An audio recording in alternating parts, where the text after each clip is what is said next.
Bom dia, boa tarde, boa noite a você que está assistindo esse vídeo, no momento que você estiver assistindo esse vídeo. Nós somos o Grupo Corpos em Rede e somos estudantes de psicologia e viemos apresentar um pouco do nosso projeto aqui para vocês hoje. Meu nome é Lúcia. Eu sou a Luísa. Sou o Paulo. Eu sou a Thay. E nós viemos pensando em possibilidades de acolhimento virtual e coletivo em tempos de pandemia. Então, até chegar aqui onde chegamos, nós temos um processo, nós temos uma história. E eu vou contar um pouquinho dela para vocês aqui agora. O nosso projeto ele surgiu no ano passado, ele entrou em atuação no ano passado, e ele surgiu com o nome de Adolescer em Movimento. Esse projeto ele teve duas frentes de atuação. Uma foi em Ricardo de Albuquerque, dentro de uma escola, a Jack Coelho Neto, como uma disciplina eletiva. E nossa outra frente, que foi no Complexo Alemão, em contato, em parceria com a ONG Educap, coordenada pela Lúcia Cabral, que foi a pessoa que nos introduziu, nos levou ao território, nos permitiu estar ali, e é com quem nós temos uma parceria até hoje. E, em meio a tudo isso, nós desenvolvemos atividades expressivas, lúdicas e artísticas com um adolescente, trabalhando o espaço, tempo, corpo, eu e o outro, através do teatro, através das artes plásticas, do corpo, da música, de tudo que a gente podia trabalhar ali. E nós construímos espaços de acolhimento, de escuta, de diálogo e de criação junto com os adolescentes durante o ano passado. E tínhamos muitos sonhos para o ano de 2020, muitos projetos, muitas ideias, muitas coisas que a gente queria fazer nesse ano. E, infelizmente, nada disso foi possível por conta da pandemia que assolou o mundo. E, diante disso, nós nos vimos na necessidade de continuar o nosso trabalho, de continuar o que estávamos fazendo de alguma forma e adaptar isso ao momento em que a gente estava vivendo, todo mundo nas suas casas, todo mundo isolado, corpos presos, que nunca tiveram que estar presos, da forma que nós estivemos. Tivemos que adaptar tudo para o mundo virtual, da forma que a gente podia. Então, a gente encerrou o nosso projeto do Adolescer em Movimento, porque não tinha como continuar nos moldes de pandemia, e criamos o Corpos em Rede. Então, esse projeto ele nasce muito com uma ideia de movimentação, de pensar nesse corpo parado na pandemia. E a gente sabe que mexer com o corpo é muito complicado. Então, a gente vai apresentar aqui um pouco para vocês como foi esse nosso processo, com essas práticas corporais que foram idealizadas por psicólogos diversos dentro do nosso projeto e dentro de diversas abordagens. É isso que a gente vai trazer um pouco para vocês hoje. Bom, e como você disse agora há pouco sobre as práticas em si, acho que é mais importante, antes de falar das nossas percepções, das nossas dificuldades, dizer um pouco sobre a nossa metodologia preliminar. Totalmente inspirados no projeto que fizemos, Adolescer em Movimento, no ano passado, e procuramos tentar esse ano, mas por meio da pandemia, por meio das adversidades do campo, não pudemos fazer. Então, de alguma forma, tivemos alguns aportes específicos, e o primeiro deles é a pesquisação, que é compreendida como modo de pesquisa que não precisa o diálogo, ou seja, a gente trabalha a partir das demandas e a partir das questões que surgem com os grupos e com seus participantes. Os participantes trazem as questões e nós dialogamos a partir delas de acordo com a temática do grupo específico, de acordo com as questões específicas que surgem no momento e na expressão do acontecimento. Então, nós não decidimos um diálogo, nós não chegamos com um conhecimento pronto, com uma epistemologia, com uma filosofia pronta, mas criamos a partir das questões aparecidas, as questões que surgem no campo, algumas percepções e dialogamos a partir delas com os aportes teóricos. E um segundo ponto específico que aparece para nós é um olhar, que é a clínica ampliada à comunidade, que nos apresenta um modelo de clínica que não é individualizado, individualizante e estritamente psicológico, mas deslocado para uma perspectiva política e crítica do campo, que porque nosso trabalho ele surge no momento de pandemia. Então, mais do que nunca, é possível pensar no contexto sociopolítico e econômico que afeta as nossas formas de ser e estar no mundo. Então, esse trabalho ele surge em diálogo com o campo. E um outro aporte específico que surge, também que fundamenta o nosso olhar para lidar com os grupos, é justamente a fenomenologia do Merleau-Ponty, que basicamente, por ser uma filosofia muito complexa, ela aborda que nós somos sujeitos no mundo, nós somos ser no mundo, estamos sempre em contato com esse mundo, em dado campo contextual, um campo sociopolítico, um campo econômico, um campo histórico. Então, nós sempre estamos imbricados nesse mundo, em relação com o mundo, e as nossas formas de estar no mundo são sempre relacionadas. Nós não vivemos dissociados do outro. Nós somos redes intersubjetivas. E isso dialoga muito com a gestalterapia, que é um outro aporte teórico que usamos, que é a prática, é uma psicoterapia que fala da existência da situação concreta. Nós também estamos num campo, como eu disse, mesmo isolados, né, que aí acho que é uma questão que a gente tem pensado muito na pesquisa, que como é que a gente pode, mesmo isolados, lidar com essas questões intersubjetivas, relacionais, correlacionais, com o campo, com o mundo, que mundo é esse que se apresenta. Então, esses aportes são muito importantes para fundamentar o nosso olhar diante dos grupos temáticos. E eu acho que, aliado a isso, como metodologia de realização dos grupos, que pensamos na composição do grupo em si, nós realizamos grupos semanais virtuais de 1 a 2 horas, e varia de acordo com o grupo temático. Alguns grupos fizeram práticas de 1 hora, outros grupos fizeram práticas de 2 horas, e fundamentadas em práticas corporais que também são incipientes para nós, também estão em fase de pesquisa, em uma segunda fase, que ocorrerá no mês que vem, até o fim do ano, fundamentados nas práticas corporais diferenciadas, né, que foram idealizadas pelos psicólogos que quiseram compor justamente esse trabalho.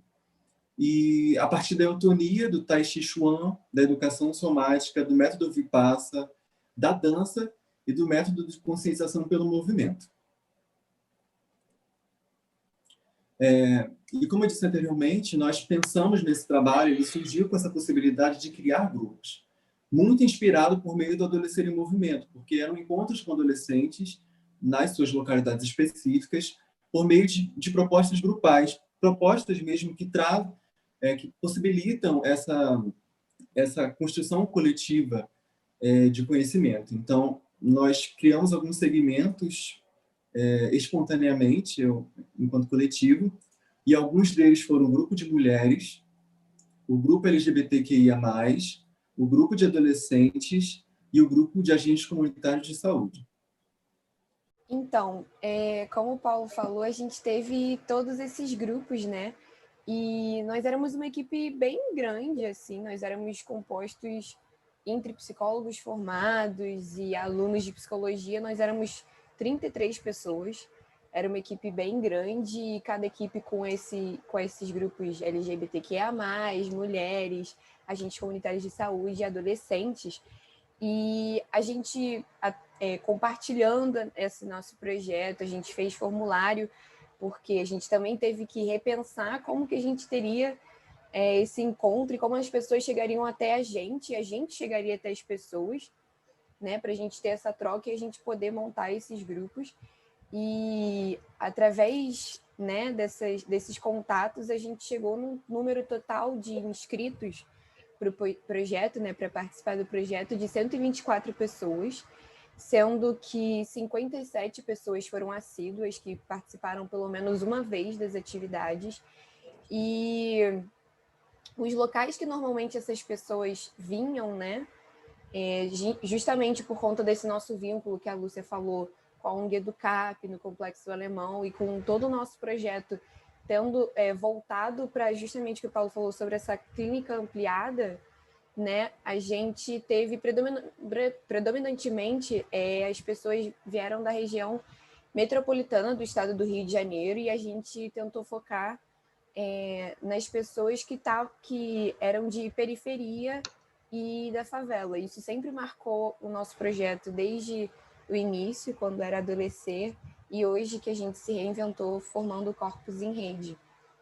E alguns lugares que foram presentes, assim, dos participantes foi Jacaré, Manguinhos, o Borel, o Complexo do Alemão, Mesquita, Santa Teresa, Volta Redonda, Olaria, Nova Iguaçu, Pechinchas, a cidade universitária da UFRJ, Tijuquinha, Duque de Caxias, Aquários, Jacarepaguá, Maracanã, Engenho da Rainha, Niterói, Costa Barros, Copacabana, Campo Grande, Ramos, Glória, Tijuca, Praça da Bandeira, ali do Governador, Magé, Vila Isabel, São Gonçalo, Grajaú, enfim, já pode perceber que a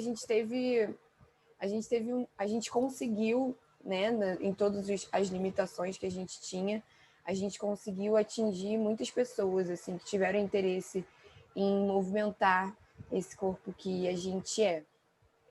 E como a gente era uma equipe muito grande, a gente tinha que ter uma estrutura básica desses encontros, né? Dessas nossas atividades que a gente fazia a proposta. Então, normalmente, né, todos seguindo as diferenças de cada grupo, né? A gente tinha primeiro um aquecimento, né? De chegar, de entrar ou no Google Meet ou no Zoom, onde a gente fazia os nossos encontros, de a gente ter uma pequena conversa para a gente depois começar as atividades corporais, né? E aí, depois da atividade corporal, a gente sempre fez uma roda, a gente tentava ao máximo fazer uma roda de conversa para que os participantes tivessem a oportunidade de contar para a gente como que foi aquela experiência, óbvio, se eles quisessem compartilhar com a gente, e a gente acolhia, né? Porque, obviamente, não só vinha a experiência da atividade, mas o momento que eles estavam vivendo, que a gente não podia ignorar, né? Nem a gente podia ignorar, porque a gente também está dentro desse contexto de pandemia. E depois disso, a gente encerrava esse nosso encontro, que era, como o Paulo falou, semanalmente. Então, eu vou começar a apresentar algumas características gerais, algumas percepções gerais desse projeto, né? Das coisas que a gente observou, de como ele aconteceu, das coisas que aconteceram durante os encontros. Era um momento difícil, né, de isolamento social, né, uma situação completamente nova, uma situação de muitos sentimentos intensos, né? A questão... a gente ficou, como os meus colegas também já falaram, né, a gente ficou bastante tempo preso dentro de casa, a gente acabou privado, né, dessa liberdade de poder circular por diferentes lugares, de estar em diferentes situações, de conviver com diferentes pessoas, e se viu muitas vezes também obrigado a uma convivência com as pessoas da própria casa, né, uma convivência muito mais constante, muito mais intensa, né? Essa foi uma questão que foi levantada em vários grupos, e foi uma questão que foi levantada especialmente no grupo para pessoas LGBTQIA+, né? Para muitas pessoas, o ambiente de casa é um ambiente mais acolhedor, um ambiente de segurança, e para muitas das pessoas que participaram do grupo LGBTQIA+, essa foi uma questão apresentada de uma dificuldade de se sentir segura no ambiente da própria casa. Foi mencionado muito a ansiedade, o estresse, uma sensação de peso do corpo, num contexto do peso do corpo físico, né? A pessoa que sentia que tinha engordado durante a quarentena. Esse fenômeno do aumento do peso do corpo foi uma coisa que atravessou a experiência dela e influenciou na experiência dela com o próprio corpo, na vivência do próprio corpo, na percepção do próprio corpo. A gente teve muitos relatos de insônia, muitas pessoas com muitas dificuldades de dormir. As pessoas falavam sobre uma montanha-russa de sentimentos, né? Que era uma mudança muito brusca de diferentes sentimentos, e muito intensos, né? A gente teve até uma frase de que em um momento nós estamos eufóricos e no outro estamos tristes, né? Então, e tinha também uma sensação de desconexão com o tempo, que o tempo passava e a pessoa não sentia que o tempo passava, uma sensação de ter pouco tempo para realizar tudo que se deseja realizar, tudo que se precisa realizar, apesar de muitas vezes a pessoa estar em casa e não ter mais tantas obrigações quanto tinha antes, por estar de quarentena, por estar talvez não estar trabalhando como antes, mas mesmo assim a pessoa sentia essa falta de tempo para realizar tudo que precisava realizar. Relataram muito uma sensação de cansaço, uma sensação de rigidez do corpo, uma sensação de tensões no corpo, né? O medo do desconhecido, de tudo que estava acontecendo de novo naquele momento, né? Falaram também sobre uma percepção de si mesmos e do próprio corpo como origem do problema, como aquilo que gera o problema, né? Teve até uma frase bastante marcante, né? Que foi ouvida por nós: acendo um incenso para gastar energia ruim, mesmo que a energia ruim seja eu. Né? Isso eu acho que demonstra de uma forma muito marcante como a sensação de perceber o corpo, de perceber tudo aquilo que o corpo estava manifestando, trazia uma ideia de que o corpo era gerador do problema. Mas a gente ouviu, então, durante os nossos encontros, que esse espaço que a gente conseguiu construir foi um espaço que eles conseguissem respirar, um espaço para que eles conseguissem se voltar para eles mesmos, um espaço para que eles conseguissem realizar um autocuidado que parecia muito difícil muitas vezes, né? Parece muito difícil no dia a dia, e nesse momento de quarentena estava ainda mais difícil, né? Foi uma coisa que foi manifestada em todos os grupos, né? Mas eu me lembro de uma experiência no meu grupo, né? O meu grupo ele era composto todo por mulheres, e era um grupo que era feito principalmente, em sua maioria, por psicólogas e por psicólogas em formação, né? Então, essa questão do autocuidado, ela estava muito presente em todos os encontros, e teve um encontro em que foi proposto por uma das participantes, inclusive, uma reflexão, né, sobre por que a gente não consegue realizar esse autocuidado no dia a dia, por que a gente não consegue se voltar para si mesmas, por que a gente não consegue, por exemplo, realizar essas atividades que a gente estava propondo nos encontros em outros momentos, né? Que elas falavam muito nessa necessidade do compromisso com aquele momento, com aquela hora, para conseguir realizar esse autocuidado, porque em outros momentos elas não conseguiam se voltar para elas mesmas, não conseguiam realizar isso. E alguns apontamentos que foram feitos por elas também durante o encontro foram o fato de que é muito difícil quando você está nesse lugar, quando você tem esse lugar de psicóloga, né, esse lugar que está voltado para o cuidado do outro, que está sempre voltado para o outro, você conseguir retornar a si mesmo, sair desse lugar de se voltar para o outro para conseguir voltar esse cuidado para si mesmo, né? E também é um ponto importante o fato de que eram todas mulheres, né? Nós sabemos que há uma pressão social, né? Uma expectativa do social de que as mulheres tenham esse papel de cuidadoras, esse papel de quem se doa pelo outro, esse papel de quem se entrega pelo crescimento, pelo desenvolvimento do outro. Então, né, se mostrava bastante difícil para elas também sair desse movimento para conseguir se voltar para elas mesmas. E uma outra questão que está muito presente em todos os grupos, né, que é a questão de uma sensação de necessidade de se manter produtivas constantemente, né? Independente da situação, independente do corpo, eles sentiam muito e todos falavam muito sobre essa sensação de necessidade de se manter produtivas, de se manter realizando coisas. A pessoa sente essa demanda de permanecer no movimento, permanecer na produção, mas não consegue olhar para o próprio corpo que está produzindo, né? A gente vê uma dissociação mesmo do que é produzido para o corpo que produz, né? E a partir disso a gente pode falar também sobre como esse não é um movimento, não é produzido simplesmente pelo sujeito, é produzido pela situação que o sujeito está inserido, né? A gente faz parte de uma sociedade que incentiva esse tipo de funcionamento, que demanda de fato do sujeito que ele esteja constantemente produzindo, né? Todos falaram muito sobre uma situação precária, né, que se estava vivendo, que ainda se está vivendo durante a quarentena.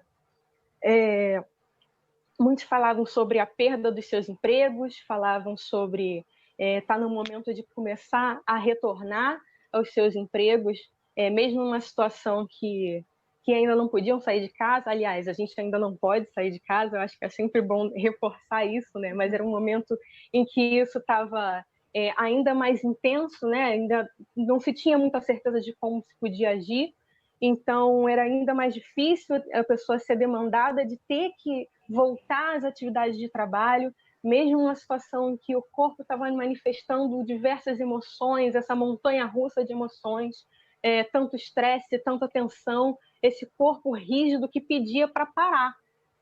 Então, essa dissociação entre o que é produzido, entre o que se demanda que se produza e o próprio corpo que produz, ela é intrínseca à maneira como a nossa sociedade está construída, porque a pessoa que decide parar, ela também vai ser cobrada depois, porque é uma sociedade que tem o poder, o trabalho, a escola, né, como no caso dos adolescentes, eles têm o poder de simplesmente retirar a fonte de renda dessa pessoa, a possibilidade de futuramente conseguir uma fonte de renda. Então, muitas vezes não é uma opção para a pessoa conseguir parar, conseguir responder esse corpo que pede para parar. Se falava muito também sobre como eles ficavam, como esse corpo estava mais parado em casa, seja por causa da mudança de rotina, da mudança, da parada mesmo dos movimentos habituais que esse corpo já tinha, quanto por causa desses sintomas de rigidez, de tensão, né? E se falava muito sobre como esse encontro que promovia um olhar para o corpo, que promovia uma percepção do corpo, o movimento do corpo, experimentação das potências de movimentação, de ocupação de espaço, de tudo que esse corpo é capaz de produzir, e olhar para tudo para que esse corpo está manifestando. Se falava muito sobre como isso ajudava a melhorar a relação com o corpo, a realmente voltar a unir essa relação entre o que é produzido e o corpo que produz. Bom, como a Thay trouxe algumas percepções gerais do grupo ao longo da condução, nós achamos importante também trazer um pouco dos aspectos das dificuldades específicas que tivemos ao longo da condução. E o primeiro ponto que aparece, que na verdade ele é preliminar, ele é do início, no momento em que as pessoas se inscrevem no projeto, é justamente pensar que o projeto ele estaria voltado para um atendimento psicológico mental, estritamente individual, estritamente psicopatologizante, né? Que trouxesse justamente como se a pessoa fosse um indivíduo e tivesse necessitado, não tivesse em diálogo com um campo político, um campo de pandemia, e que não dialogasse justamente com esse lugar. Então, acho que esse primeiro ponto foi um ponto que apareceu em todos os grupos, é um ponto que apareceu que modificou o nosso olhar também durante a condução dos grupos e da organização inicial. E foi um ponto que nos fez pensar também de como a psicologia é atravessada por esse senso comum. E esse senso comum que nos coloca sempre nesse lugar de um assistencialismo que vai fazer esse preparo psicológico de atendimento. Obviamente que existe o seu benefício nisso, mas não é disso que se trata o nosso projeto. Nosso projeto tem uma característica política e econômica, estética, histórica muito maior do que propriamente um atendimento individual, né? Porque ele tem uma proposta de prática corporal coletiva.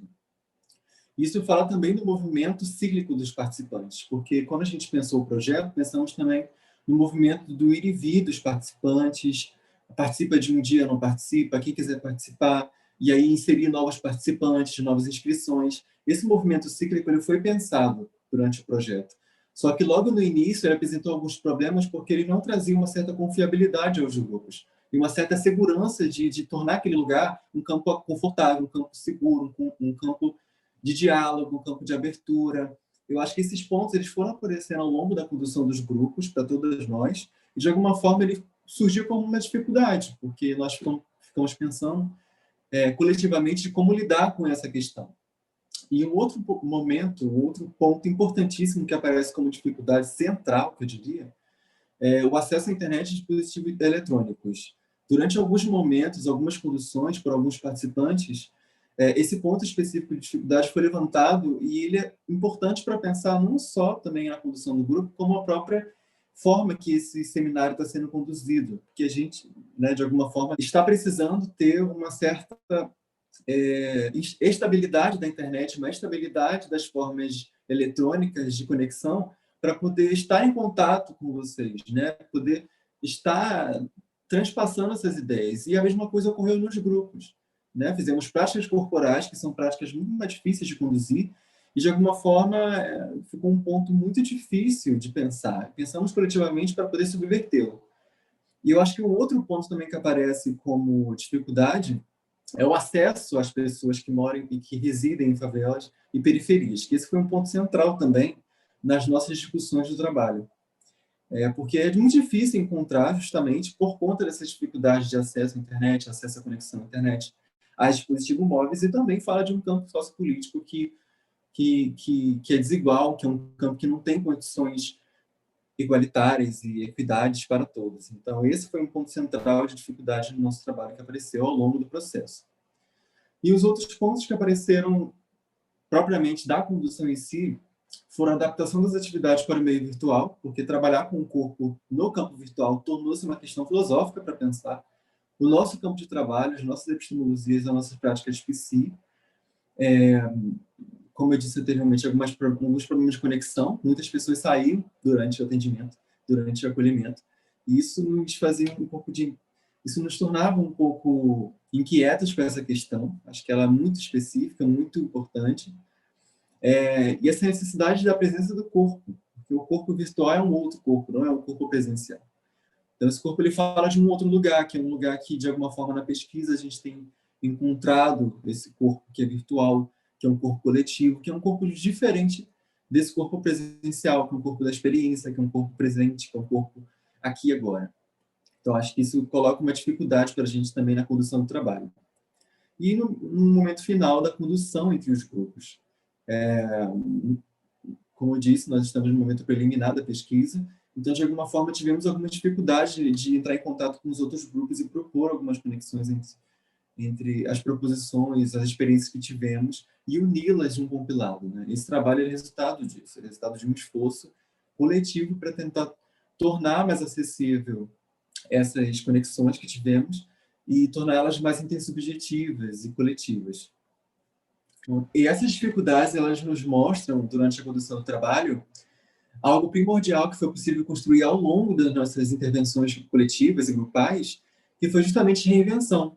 Essa palavra reinvenção, ela aparece como um fundamento do nosso trabalho novo, né? Que é um trabalho totalmente perspicaz, um trabalho que fala de um novo lugar, de uma abertura para um novo, de uma nova possibilidade. E esse novo também é uma palavra que circunscreve essas experiências que nós tivemos.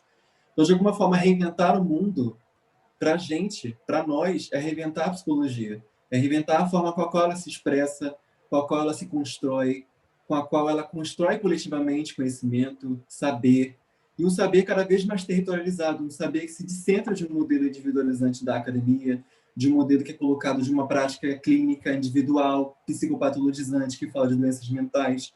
Não que isso seja importante, mas que existem outras formas de construção do saber psi que se expandem para outros lugares, se constroem em outros lugares, que constroem coletivamente com outras pessoas. E outras pessoas de fora, que não são psicólogas, que estão no mundo, que são pessoas que vão acessar o nosso trabalho posteriormente.